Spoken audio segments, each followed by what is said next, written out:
Welcome back, everybody. This is day 137 of our daily Bible reading. And who all is joining us this time? Feel free to leave a comment and let us know. And glad you're with us this time. If this is your first time, it's not day 137, it's day 1. But it's a great time to start.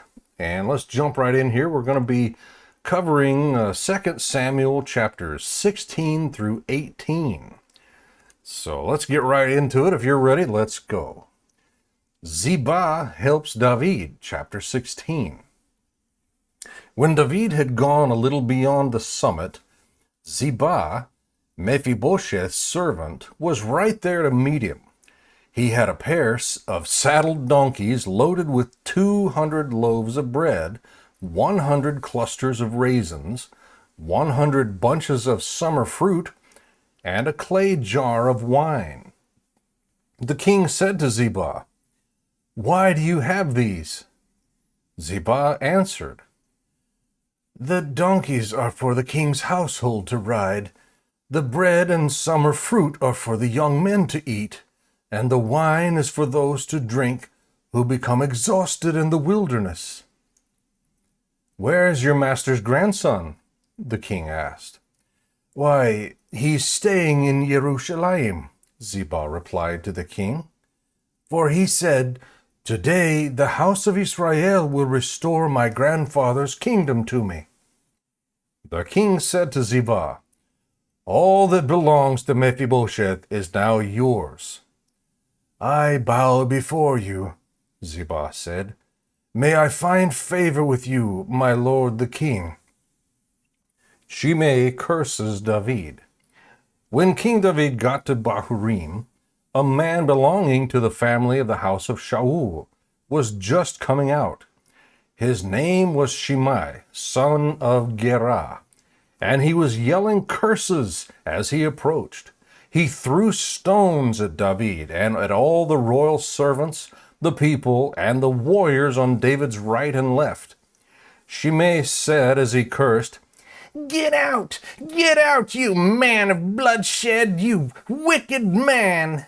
The Lord has paid you back for all the blood of the house of Shaul, in whose place you became king, and the Lord has handed the kingdom over to your son, Absalom. Look, you are in trouble because you're a man of bloodshed." Then Abishai, son of Zeruiah, said to the king, "Why should this dead dog curse my lord the king? Let me go over and remove his head." The king replied, "Sons of Zeruiah, do we agree on anything?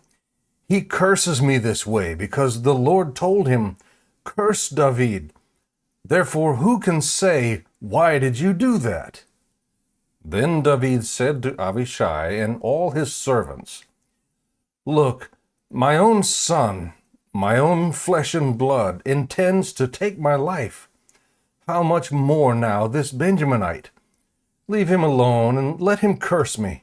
The Lord has told him to. Perhaps the Lord will see my affliction and restore goodness to me instead of Shimei's curses today." So David and his men proceeded along the road as Shimei was going along the ridge of the hill opposite him. As Shimei went, he cursed David, threw stones at him, and kicked up dust. Finally, the king and all the people with him arrived exhausted, so they rested there. Absalom's advisors. Now Absalom and all the Israelites came to Jerusalem. Ahitophel was also with him. When David's friend Hushai the Archite came to Absalom, Hushai said to Absalom, "Long live the king! Long live the king!" "Is this your loyalty to your friend?" Absalom asked Hushai. "Why didn't you go with your friend?" "Not at all," Hushai answered Absalom. "I am on the side of the one that the Lord, this people, and all the men of Israel have chosen. I will stay with him. Furthermore, whom will I serve if not his son? As I served in your father's presence, I will also serve in yours." Then Absalom said to Ahitophel, "Give me your advice. What should we do?" Ahitophel replied to Absalom, "Sleep with your father's concubines, whom he left to take care of the palace. When all Israel hears that you have become repulsive to your father, everyone with you will be encouraged." So they pitched a tent for Absalom on the roof, and he slept with his father's concubines in the sight of all Israel. Now the advice of Ahitophel gave in those days was like someone asking about a word from God. Such was the regard that both David and Absalom had for Ahitophel's advice. Chapter 17. Ahitophel said to Absalom, "Let me choose 12,000 men, and I will set out in pursuit of David tonight. I will attack him while he is weary and discouraged, throw him into a panic, and all the people with him will scatter. I will strike down only the king and bring all the people back to you. When everyone returns except the man you're looking for, all the people will be at peace." This proposal seemed right to Absalom and all the elders of Israel. Then Absalom said, "Summon Hushai the Archite also. Let's hear what he has to say as well." So Hushai came to Absalom, and Absalom told him, "Ahitophel offered this proposal. Should we carry out his proposal? If not, what do you say?" Hushai replied to Absalom, "The advice Ahitophel has given this time is not good." Hushai continued, "You know your father and his men. They are warriors and are desperate like a wild bear robbed of her cubs. Your father is an experienced soldier who won't spend the night with the people. He's probably already hiding in one of the caves or some other place. If some of our troops fall first, someone is sure to hear and say, 'There's been a slaughter among the people who follow Absalom.' Then even a brave man with the heart of a lion will lose heart because all Israel knows that your father and the valiant men with him are warriors. Instead, I advise that all Israel from Dan to Beersheba, as numerous as the sand by the sea, be gathered to you, and that you personally go into battle. Then we will attack David wherever we find him, and we will descend on him like dew on the ground. Not even one will be left, neither he nor any of the men with him. If he retreats to some city, all Israel will bring ropes to that city, and we will drag its stones into the valley until not even a pebble can be found there."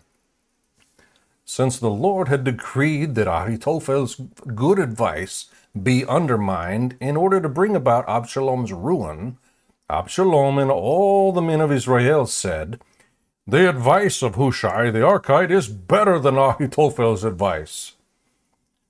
David informed of Absalom's plans. Hushai then told the priests Zadok and Abiathar, "This is what Ahitophel advised Absalom and the elders of Israel, and this is what I advised. Now send someone quickly and tell David, 'Don't spend the night at the wilderness ford, but be sure to cross over the Jordan, or the king and all the people with him will be devoured.'" Jonathan and Ahimaaz were staying at En Rogel, where a servant girl would come and pass along information to them. They in turn would go and inform King David, because they dared not be seen entering the city. However, a young man did see them and informed Absalom. So the two left quickly and came to the house of a man in Bahurim. He had a well in his courtyard, and they climbed down into it. Then his wife took the cover, placed it over the mouth of the well, and scattered grain on it, so nobody would know anything. Absalom's servants came to the woman at the house and asked, "Where are Ahimaaz and Jonathan?" "They passed by toward the water," the woman replied to them. The men searched but did not find them, so they returned to Jerusalem. After they had gone, Ahimaaz and Jonathan climbed out of the well and went and informed King David. They told him, "Get up and immediately ford the river, for Ahithophel has given this advice against you."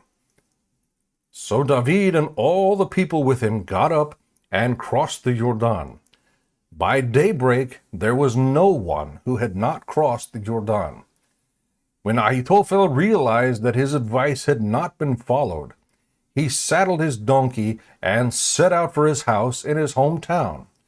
He set his house in order and hanged himself. So he died and was buried in his father's tomb. David had arrived at Mahanaim by the time Absalom crossed the Jordan with all the men of Israel. Now Absalom had appointed Amasa over the army in Joab's place. Amasa was the son of a man named Itra the Israelite. Itra had married Abigail, daughter of Nahash. Abigail was the sister to Zeruiah, Joab's mother. And Israel and Absalom camped in the land of Gilead. When David came to Mahanaim, Shovi, son of Nahash, from Rabbah of the Ammonites, Machir, son of Amiel, from Lo-debar, and Barzillai of the Gileadite from Rogelim, brought beds, basins, and pottery items.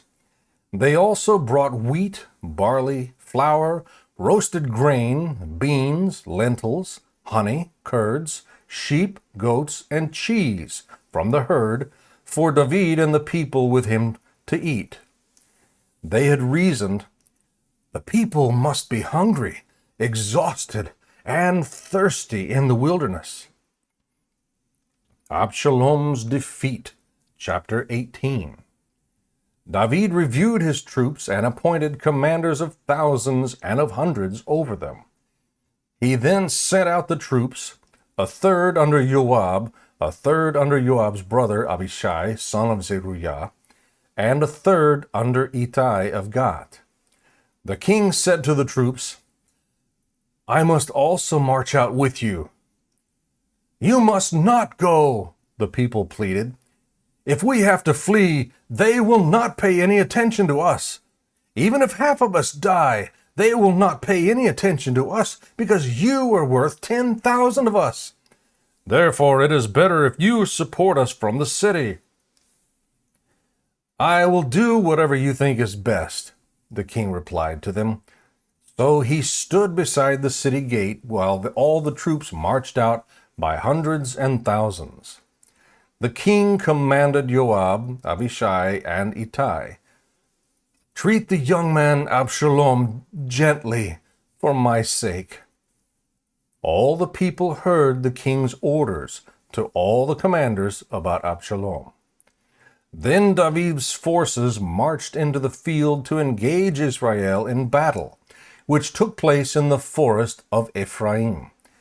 Israel's army was defeated by David's soldiers, and the slaughter there was vast that day, 20,000 dead. The battle spread over the entire area, and that day the forest claimed more people than the sword. Absalom's death. Absalom was riding on his mule when he happened to meet David's soldiers. When the mule went under the tangled branches of a large oak tree, Absalom's head was caught fast in the tree. The mule under him kept going, so he was suspended in midair. One of the men saw him and informed Joab. He said, "I just saw Absalom hanging in an oak tree." "You just saw him?" Joab exclaimed. "Why didn't you strike him to the ground right there? I would have given you 10 silver pieces and a belt." The man replied to Joab, "Even if I had the weight of 1,000 pieces of silver in my hand, I would not raise my hand against the king's son. For we heard the king command you, Abishai and Ittai, protect the young man Absalom for me. If I had jeopardized my own life, and nothing is hidden from the king, you would have abandoned me." Joab said, "I'm not going to waste time with you." He then took 3 spears in his hand and thrust them into Absalom's chest.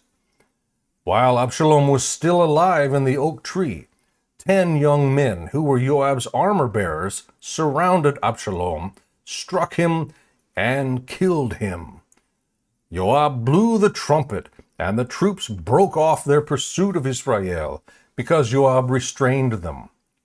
They took Absalom, threw him into a large pit in the forest, and raised up a huge mound of stones over him.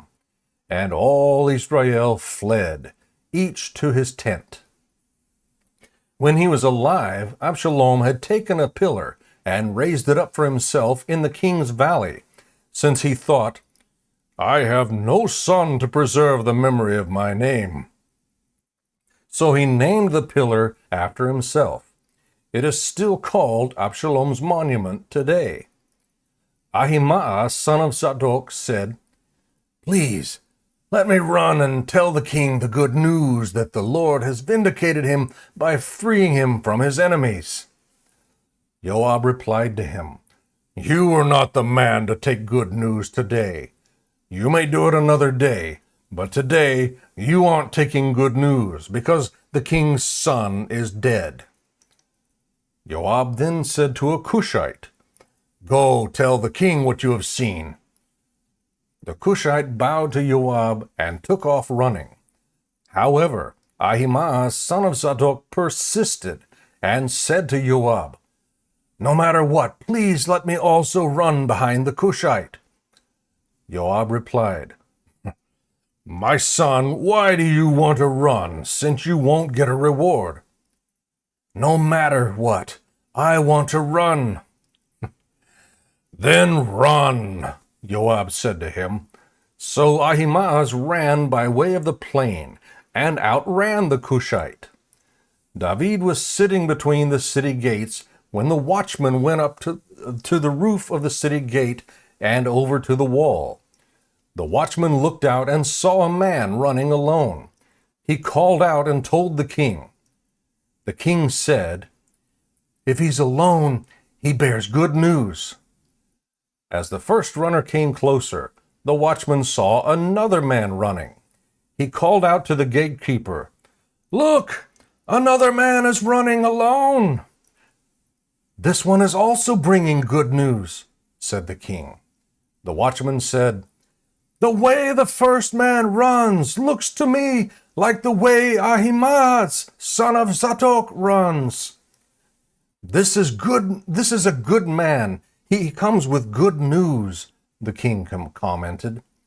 Ahimaaz called out to the king, "All is well," and paid homage to the king with his face to the ground. He continued, "Blessed be the Lord your God. He delivered up the men who rebelled against my lord the king." The king asked, "Is the young man Absalom all right?" Ahimaaz replied, "When Joab sent the king's servant and your servant, I saw a big disturbance, but I don't know what it was." The king said, "Move aside and stand here." So he stood to one side. Just then the Cushite came and said, "May the Lord the king hear the good news. The Lord has vindicated you today by freeing you from all who rise against you." The king asked the Cushite, "Is the young man Absalom all right?" The Cushite replied, "I wish that the enemies of my lord the king, along with all who rise up against you with evil intent, would become like that young man." The king was deeply moved and went up to the chamber above the city gate and wept.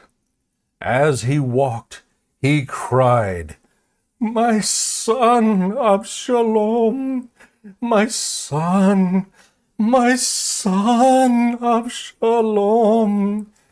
If only I had died instead of you, Absalom, my son, my son. May the Lord bless the reading and study of his word.